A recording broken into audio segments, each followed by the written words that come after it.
அவர்கள் பசியாயிருப்பதும் இல்லை, தாகமாயிருப்பதும் இல்லை. யாரை குறித்து சொல்லி இருக்குது? தேவனுடைய ஜனங்களை குறித்து சொல்லி இருக்கிறது. அல்லேலூயா. தேவனுடைய ஜனங்கள் பசியாயிருப்பதும் இல்லை, அவர்கள் தாகமாயிருப்பதும் இல்லை. அல்லேலூயா. ஆமாங்க, இது எவ்வளவு பெரிய நல்ல வாக்குத்தத்தம் தெரியுமா? உலகத்தில் எத்தனை பேர் பசியினாலே பஞ்சத்தினாலே வாடிக்கொண்டிருக்கிறார்கள், மரித்து கூட போகிறார்கள். ஆனால் தேவனுடைய ஜனங்களை குறித்து தேவன் சொல்லுகிறார், நீங்கள் பசியா இருப்பதில்லை. இதுதானங்க, எல்லாமே வயிற்றுக்கு தானங்க.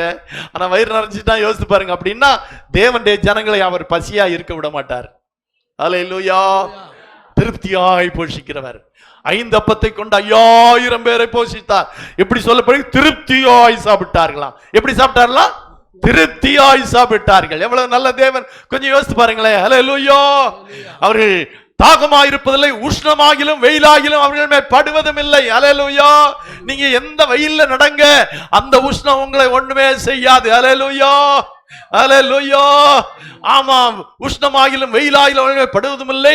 அவர்களுக்கு இறங்குகிறவர் அவளை நடத்தி அவளை நீரூற்றிடத்திற்கு கொண்டு போய் விடுவார். அல்லேலூயா. அல்லேலூயா. வெயில் வந்தாலும் பரவாயில்ல, எது வந்தாலும் பரவாயில்ல, அவர் நம்மை நடத்துவார். அல்லேலூயா. நீரூற்றுகளிடத்திற்கு கொண்டு போய் விடுவார். அப்படின்னா என்ன அர்த்தம்? நீரூற்றுகள் என்றால் ஆசீர்வாதங்கள், நன்மைகள், சந்தோஷமான இடம் தான் நீரூற்று. அல்லேலூயா. நீரூற்றுகளில் கொண்டு போய் விடுவார் என்று சொல்லப்பட்டிருக்கிறது. அல்லேலூயா.